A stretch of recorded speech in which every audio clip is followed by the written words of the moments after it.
నమస్తే guys, welcome back to the buzz Josh show. And ఎలాగున్నారు? అందరూ బాగున్నారు అనుకుంటున్నాను. నేను కూడా చాలా బాగున్నారు. అండ్ చాలామంది ఇన్స్టాగ్రామ్ నుంచి కూడా వచ్చి చూస్తున్నట్టున్నారు. అండ్ నేను వీడియో పెట్టాను కదా. అండ్ వీళ్ళందరికీ కూడా ఒక మంచి గైడెన్స్ ఇవ్వాలనుకునే ఈ వీడియో చేస్తాను, అంతే తప్ప ఇంకేమీ లేదు. మీ దగ్గర నుంచి నాకేం అవసరం లేదు. మీరు కూడా నేను మీ దగ్గర నుంచి అడిగేది ఒక్కటే, ఒక లైక్ మాత్రమే. నచ్చితే ఛానల్ సబ్స్క్రైబ్ చేసుకొని, లేకపోతే అది కూడా లేదు. ఇంకేం దాని మించి ఏం చేసేది ఉండదు, మనకు అవసరం లేదు కూడా. అండ్ ఇప్పుడు టాపిక్లోకి వెళ్ళిపోతే, నేను నిన్న ఒక సంఘటన జరిగింది. ఈ వీడియో చేయడం కారణం కూడా దాని గురించి. ఏంటంటే, నేను ఒక 1 month 2 months మా ఫ్రెండ్ అయితే కలలేదు. వాడు ఒక బిజినెస్ అదిని స్టార్ట్ చేస్తున్నాడు. ఆ బిజినెస్ గురించి మేము మాట్లాడుకుంటూ ఉన్నాం. ఓకే, దాని గురించి మాట్లాడుకునే ముందు ఒక టాపిక్ వచ్చింది మాకు. మెయిన్ ఈ టాపిక్ వల్ల మీ అందరికీ ఒక మంచి వాల్యూ ఇన్ఫర్మేషన్ అనేది ఇస్తానని అనుకుంటున్నాను. వాడికి ఏంటి చెప్పానో మీకు కూడా అదే చెప్తున్నాను. చైనా గురించి మాట్లాడుకుంటున్నాం. చైనా చాలా బాగా డెవలప్ అయ్యిందిరా. మంచి సిటీలో, అంటే నేను ఆల్రెడీ వీడియోస్ అయితే చూస్తుంటారు యూట్యూబ్లోని. చాలా బాగా పెద్ద పెద్ద బిల్డింగ్స్ కట్టేశారు. వాళ్ళు ఎలా డెవలప్ అయ్యారు, వాళ్ళ ఎకనామిక్ కండిషన్స్ని చాలా బాగా అభివృద్ధి చెందారు. మనకంట వాళ్ళకి ఇంకా చాలా లోలో ఉండరు. మనకి రాజులు సంపన్నులు. అండ్ మన ప్రజలు కూడా గోల్డ్ పరంగా, ఏదైనా ఆర్నమెంట్ పరంగా చాలా డెవలప్ అయి ఉండేవారు ఇండియా. అండ్ ఇప్పుడు ఇండియా వాళ్ళతో కాంపిటీషన్లో చాలా వెనకబడి ఉన్నది అని. అంటే మన జీడిపి రోజు పెరుగుతుంది తప్ప, అంటే వేరే దగ్గర నుంచి, వేరే కంట్రీస్ నుంచి ఇన్వెస్ట్మెంట్స్ వస్తున్నాయి. ఇన్వెస్ట్మెంట్స్ వచ్చిన వల్ల మన ఎక్స్పోర్టింగ్ ఇంపోర్టింగ్ చేస్తున్న వల్ల కొంచెం జీడిపి అనేది పెరిగింది. మంచి, ఇప్పుడు చైనా కూడా అంటే వరల్డ్ లార్జెస్ట్ మన కంట్రీస్లోని 3rd ప్లేస్లోనే ఉంది. అండ్ తర్వాత అమెరికా, రష్యా ఉంది. కాబట్టి 3 కంట్రీస్ తప్ప మన 5th ప్లేస్లోనే 6th ప్లేస్లో ఉన్నాంరా జీడిపి పరంగా అని మాట్లాడుకున్నాం. అండ్ ఇవన్నీ మాట్లాడుకునే టైంలోని ఒకటి అడిగాడు నా ఫ్రెండ్. ఏంటంటే, మామ ఎందుకురా వాళ్ళు అంత ఫాస్ట్గా గ్రో అవుతున్నారండి? నేను ఒకటే చెప్పాను. ఏం చెప్పానంటే, వాళ్ళు ప్రతి ఇంజనీరింగ్, గ్రాడ్యుయేషన్ అంటే డిగ్రీ చదివిన వాళ్ళు ఎవరైతే ఉన్నారో, అండ్ ఇంటర్, 10th ఏదైనా వాళ్ళు ఒకటే ఆలోచిస్తున్నారా. వాళ్ళు ఒకటి ఆలోచించింది ఏంటంటే, మేము ఒక కంపెనీకి వెళ్ళి పని చేద్దామని ఎవరికి ఆలోచన లేదురా. నేను ఓన్గా ఒక కంపెనీ పెడదాం, లేకపోతే ఒక ఎంటర్ప్రెనర్ అవుదాము, లేకపోతే ఒక చిన్న బిజినెస్ చేద్దాము అనే తప్ప వాళ్ళు ఎక్స్పోర్టింగ్, ఇంపోర్టింగ్ అనే ఒక మైండ్లో ఉండిపోయారా. వాళ్ళందరూ కంట్రీని డెవలప్మెంట్ చేయాలంటే వాళ్ళ దేశంలో తయారైన ప్రతి ప్రోడక్ట్ వేరే దేశంలో దొరుకుతుంది. మన దేశమే అబ్జర్వ్ చూసుకోండి. చైనాలో లేకపోతే మన చాలా వనరులు మన దగ్గర ఉండవు. చాలా ఐటమ్, ప్లాస్టిక్ ఐటమ్ అయినా చాలా ఐటమ్స్, డెకరేటివ్ ఐటమ్స్, చాలా వస్తువులు చైనా నుంచే మనకి ఎక్స్పోర్టింగ్ అనేది జరుగుతుంది. ఇప్పుడు చైనా నేను ఎక్కువ ఒక లెవెల్ అనేది మాట్లాడట్లేదు, వాళ్ళకి మనకి కంపారిజన్ చెప్తున్నాను అంతే. అంటే మన యూత్కి ఏది ఇంపార్టెన్స్ అనే ఒక మాట చెప్తున్నాను. ఇప్పుడు చైనా గురించి వదిలేయండి. ఓకే, ఇప్పుడు మన ఇండియా గురించి నేను చెప్తున్నాను. వేల సంఖ్యలో ప్రతి సంవత్సరం ఇంజనీర్స్ అయినా, గ్రాడ్యుయేషన్స్ అయినా 12th పాస్అవుట్స్, 10th పాస్అవుట్స్ వస్తున్నారు. వీళ్ళందరికీ 10thలోనే ఆర్థికంగా ఇబ్బంది పడి వాళ్ళు డ్రాప్అవుట్ అయిపోతున్నారు. 10th నుంచి 12thలోనే వాళ్ళు ఆర్థికంగా ఇబ్బంది పడి డ్రాప్అవుట్ అయిపోతున్నారు. కొంతమంది గ్రాడ్యుయేషన్ చేసి డ్రాప్అవుట్ అయిపోతున్నారు, అంటే నెక్స్ట్ స్టడీస్ చేయకుండా. కొంతమంది ఇంజనీరింగ్ చేసి నాకు ఇంజనీరింగ్తో చాలు అని డ్రాప్అవుట్ అయిపోతున్నారు. MBA ఇంకా అలాంటి హైయర్ స్టడీస్ అనేవి ఎవరు చేయట్లేదు. దాని గురించి కూడా నేను ఎందుకు చెప్పట్లేదు అంటే, హైయర్ స్టడీస్ చేసిన వాళ్ళకి కొన్ని గోల్స్ అనేవి ఉంటాయి. వాళ్ళ గోల్స్ రీచ్ అయ్యేదాకా వాళ్ళు ఏదో చదువుతూనే ఉంటారు. వాళ్ళు ఏదో సాధించాలని అని కోరుకుని ఉంటుంది. Engineering, graduation, 12th 10th passouts వాళ్ళకి గోల్స్ అనేవి ఏమి ఉండవు. మన తల్లిదండ్రులు ఏం చెప్తున్నారంటే, మంచి జాబ్ తెచ్చుకోరా, నెలకు ఒక 60,000 తెచ్చుకోరా, 50,000 తెచ్చుకోరా, మంచి అమ్మాయి వస్తుంది, పెళ్లి చేసుకోరా, 2 పిల్లలు కలరా, వాళ్ళకి నీ 60,000 50,000తో శాలరీతో మెయింటైన్ అయిపోరా అనే ఒక మిడిల్ క్లాస్ ఫిలాసఫీ అనేది చెప్తున్నారు తప్ప, ప్రతి తండ్రి, ప్రతి అమ్మ నువ్వేదో ఒకటి సాధించు, మేము నీ వెనకాల ఉన్నాం. సాధించాలంటే ఏంటంటే, చైనా ప్రతి దేశానికి ఇన్స్పిరేషన్. ఎందుకంటే అక్కడున్న ఫాదర్, మదర్ అయినా ఎవరైనా 18 ఇయర్స్ తర్వాత వాళ్ళు అంటే వేరే దేశాల్లోని 18 సంవత్సరాల తర్వాత వాళ్ళని వదిలేస్తారు. వాళ్ళ ఫ్రీడమ్. మన తండ్రి తప్ప ఇంకెవ్వరు అంటే ఇండియాలో ఉన్న తల్లిదండ్రులు పిల్లల్ని కేర్గా చూసుకొని అన్నీ చేస్తారు. వేరే దేశాల్లో అంటే ఆ కేరింగ్ ఉండాలి.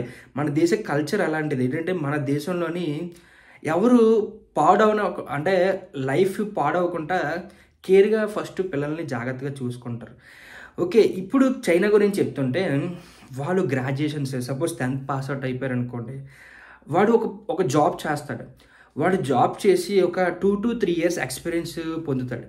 అయితే అక్కడ అంటే నేను కొన్ని వీడియోస్ చూశాను, ఒక ఇంటర్వ్యూ చూశాను కూడా. అది మీకు అందరికీ అర్థమవుతుందో నాకు తెలియదు. నేను చెప్తున్నాను ఆ ఇంటర్వ్యూ మీకు అర్థమైనట్టు చెప్తాను. ఏంటంటే ఒకడు 10th పాస్ అయ్యాడంట. 10th పాస్ అయ్యి నాకు ఫ్యామిలీ ప్రాబ్లమ్స్ ఉన్నాయి, ఫ్యామిలీ ప్రాబ్లమ్స్ వల్ల నేను చదువుకోలేని వల్ల నేను ఏమీ చేయలేక జాబ్ జాయిన్ అయ్యాను. ఒక మెకానికల్ అంటే వాళ్ళు ఏంటంటే కార్ మెకానిక్ ఉంటారు కదా, అందులో జాయిన్ అయ్యాడు మనోడు. జాయిన్ అవుతే వాడిని ఇప్పుడు దేశంలో అంటే వాళ్ళ కంట్రీలో ఒక మంచి బిజినెస్ మ్యాన్గా గుర్తిస్తున్నారు. ఒక మెకానిక్ బిజినెస్ మ్యాన్గా ఎలాగలిగాడో మీరు ఈ స్టోరీ అయితే వినాలి. ఏంటంటే వాడు ఏం చేశాడంటే 10th క్లాస్లో నుంచి డ్రాప్ అవుట్ అయిపోయాడు. ఆడికి ఒక 16 to 17, 18 years వచ్చాయి. ఆడు పరిస్థితులు బాగాలేక వాడు ఒక మెకానికల్ షెడ్లో జాయిన్ అయ్యాడు. ఆడు మెకానికల్ పార్ట్స్ ఉంటాయి కదా, ఆ పార్ట్స్ మీద 2 to 3 years ఎక్స్పీరియన్స్ పొందాడు. ఎక్స్పీరియన్స్ పొందడం అంటే ఈ పార్ట్స్ ఎక్కడి నుంచి వస్తున్నాయి, ఈ పార్ట్స్ ఎక్కడి నుంచి వస్తున్నాయి, ఈ పార్ట్ని ఎలా తయారు చేస్తున్నారు, వీళ్ళ ఇన్ఫర్మేషన్ అనేది ఈ 2 to 3 yearsలోని జాబ్ ద్వారాగా వాడు అంటే ఒక జాబ్ చేసి ఇన్ఫర్మేషన్ అనేది గ్యాదర్ చేసుకున్నాడు. అయితే వాడు ఏం చేశాడంటే 3 years దాకా వాడు అంతకంత కష్టం చేస్తారు కదా, వాడు ఏం చేశాడంటే నేను ఒక ₹1,00,000 దాచుకున్నాను భయ్య, ఈ 2 to 3 yearsలో నాకు నెలకి ఒక 12,000 నుంచి 13,000 జీతం వచ్చేది. ఆ 13,000 రూపాయల్లోనే నేను మా ఇంట్లోకి సగం ఇచ్చేవాడిని, నేను ఒక సగం పెట్టుకున్నాను. అంటే నాకు కార్ సైడ్ రిపేర్ చేస్తే టిప్స్ కూడా వచ్చి ఈ టిప్స్ అన్నిటితోటి కొన్ని నేను ఒక ₹1,00,000 జమ చేసుకున్నాను, దాచుకున్నప్పుడు నేనేం చేశానంటే ఆ దాచుకున్న డబ్బుల్లో ఉన్న 2 to 3 yearsలో ఎక్స్పీరియన్స్ వచ్చేసింది నాకు ఫుల్గా. ప్రతి పార్ట్ గురించి నాకు తెలుసు. పార్ట్ గురించి తెలిసినప్పుడు నేను రెగ్యులర్గా నా ఓనర్ ఎవరైతే ఉన్నారో ఆయనకి అడిగేవాడిని. రెగ్యులర్గా మనకి ఏ పార్ట్ ఎక్కువ అవసరం అవుతుందో అని అడిగేవాడిని. వాడేం చెప్పాడంటే so and so engine oil something ఏదో బేరింగ్స్ సంథింగ్ ఏదో చెప్తారు కదా, క్లచ్ వైర్స్ గేర్ వైర్స్ అన్నీ, ఇవన్నీ నోట్ చేసుకున్నాడు. నోట్ చేసుకునే వాడేం చేశాడంటే ఒక మ్యానుఫ్యాక్చరర్ దగ్గరికి వెళ్ళాడు. అంటే ఈ జాబ్ చేస్తూ ఒక మ్యానుఫ్యాక్చరర్ దగ్గరికి వెళ్ళి ఆడేం చేశాడంటే తెలుగుగాడు ఫస్ట్ కంపెనీ పెట్టలేదు.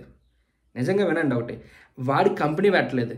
కంపెనీ పెట్టకుండా వాడు ఏం చేశాడంటే అతని దగ్గర నుంచి అన్న నేను స్టార్ట్ చేయాలనుకుంటాను ఒక వ్యాపారం, నేను కొత్తగా చిన్నవాడిని, నాకు ఇప్పుడు అంటే 13 సంవత్సరాలు చదివాడంటే ఒక 20 వేసుకోండి, 20 సంవత్సరాలు వచ్చాయన్న, నేను ఒక వ్యాపారం మొదలు పెట్టాలనుకుంటున్నాను, నా జీవితం చాలా దారుణంగా ఉంది, నేను నా కష్టపడిన జీవితం అంటే సంపాదనతో నేను వ్యాపారం మొదలు పెట్టాలంటే అతను కూడా ఒక మంచి హెల్ప్ఫుల్ పర్సన్. ఆయన కూడా అంటే మనకి ప్రతి దగ్గర ఇలాంటి వాళ్ళు దొరుకుతారని చెప్పట్లేదు, ఆయనకి దొరికాడు.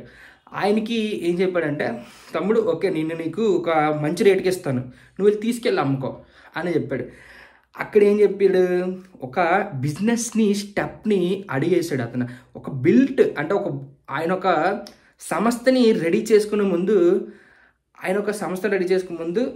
ఒక వ్యాపారం అనేది డెవలప్ చేశాడు. అక్కడ ఒక స్టెప్ వేసాడు. ఆ స్టెప్ దగ్గర ఏమైంది, ఓకే ఆయన దగ్గర నుంచి ఒక ఇంజిన్ ఆయిల్ బ్రేక్ ఆయిల్ ఇవన్నీ సంథింగ్ బ్రేక్ వైర్స్ ఇవన్నీ గ్యాదర్ చేసుకొని ఈయనకి హోల్సేల్లో సపోజ్ అది ఆ పార్ట్ ₹100 ఉందంటే ఈయనకి ₹50 ₹60 ఇచ్చాడు. ఈయన తీసుకెళ్ళి హోల్సేల్లోని మళ్ళీ కస్టమర్ అంటే ఇతను సపోజ్ ఇతను అంటే వేరే వాళ్ళు ఉంటారు కదా, వాళ్ళు ₹100 అమ్ముతున్నారు. ఎవరికి, బైక్ మెకానిక్ షాప్ అతనికి. ఆయన అంతకంత వేసుకొని మళ్ళీ కస్టమర్కి అమ్ముతాడు. ఓకే అది వచ్చి వదిలేయండి. అయితే ఈయనకి ₹60 దొరుకుతుంది. ₹60 దొరికితే అతను ₹100 ఇస్తున్నాడు కదా, ఇతనికి ఇంకా ₹40 మార్జిన్ ఉంది. ఇతను ఎంత పెట్టాడు తెలుసా, ₹30 మాత్రం పెట్టుకున్నాడు. ₹10 తగ్గించేసాడు అతని మీద తగ్గించేసి నాకు మార్జిన్ తక్కువ కావాలండి అని. ఇప్పుడు సపోజ్ ఆయన పనిచేసేవాడు కదా, అతని దగ్గరికి వెళ్ళి అన్న నేను మీకు సప్లై చేస్తాను, నాకు కొంతమంది తెలుసు, వీళ్ళ ద్వారాగా నేను తెచ్చి మీకు సప్లై చేస్తాను, అతను ₹100 ఇస్తున్నాడు కదా, నేను కొన్ని ప్రోడక్ట్లు మీకు శాంపుల్గా ఇస్తాను, అవి నచ్చితేనే మాత్రం మీరు తీసుకోండి నా దగ్గర రోజు అని చెప్పి అతని దగ్గరికి వెళ్ళాడు. అయితే అతని దగ్గరికి వెళ్ళి ఇచ్చాడు, కొన్ని ప్రొడక్ట్స్ ఇచ్చాడు. అతను ఆ రోజు అంతా ఆ సామాన్లతో పని చేసాడు. సాయంత్రం ఈడు పని చేస్తాడు కాబట్టి ఈయనకి మళ్ళీ ఆడికి ఆ డబ్బులు ఇచ్చేసాడు. అంటే కొనుక్కున్న సామాన్లు డబ్బులు ఇచ్చేసాడు. 30 రూపాయలు, అంటే 30 రూపాయల మార్జిన్తో తీసుకొచ్చి సామాన్లు తీసుకున్నాడు. అన్నీ అయిపోయింది. ఓకే, హ్యాపీ, ఫస్ట్ బిజినెస్ జరిగింది. నెక్స్ట్ ఇతను రిఫర్ చేయమన్నాడు. అంటే అన్న నువ్వు ఎవరైనా అని తెలిసి అతని దగ్గర ఒక యూనియన్ ఉంది. అంటే ఏంటంటే అక్కడ కమ్యూనిటీ పార్టీస్ ఎక్కువ కాబట్టి అక్కడ చాలామంది యూనియన్స్ ఉంటారు. అంటే ఎలాగంటే కార్ మెకానిక్స్, వీళ్ళందరూ డ్రైవర్స్, వీళ్ళందరూ యూనియన్స్ ఉంటారు ఈ కమ్యూనిటీ పార్టీస్ కాబట్టి అక్కడ. అయితే ఆ మెకానిక్ ఏం చేశాడంటే అందరికీ చెప్పేశాడు, ఇలాగా మా దగ్గర పనిచేసే కుర్రోడు ఉన్నాడు, ఆడు మంచి ప్రైస్కి ఎత్తున్నాడు, తీసుకోండి, మీరు కూడా యూజ్ చేయండి, నచ్చితే తీసుకోమంటున్నాడు, లేకపోతే వద్దు అని చెప్పేశాడు. మీకు నచ్చితేనే తీసుకోండి, ఆడి దగ్గర మంచి బ్రాండ్ బాగుంది అని చెప్పి అందరికీ రిఫర్ చేశాడు. అయితే ఈరోజు ఇతను తీసుకున్నాడు, రేపు ఇంకోళ్ళు, అలా 3-4 రోజుకి అలా పెరిగారు. అది పెరిగారు కదా. అయితే ఇంకోటి ఇక్కడ తెలుగుగా ఒక 1 year ఈ బిజినెస్ నడిపాడు బాగా. వీళ్ళందరినీ గ్రిప్లో పెట్టుకొని మళ్ళీ అతని దగ్గరికి వెళ్ళాడు. ఈసారి ఏం చెప్పాడు తెలుసా అతనికి, అన్న మీరు మీ బ్రాండ్ తోటి, సపోజ్ మీరు ఏదో కవర్ బ్రాండ్ మీద మీ బ్రాండ్ తోటి నాకు ఇస్తున్నారు, అలా కాదన్న, నేను కావాలంటే ఇంకొక 5 రూపాయలు పెంచేస్తాను, నా బ్రాండ్తో తయారు చేసి ఇస్తారా మీరు అని అడిగారు.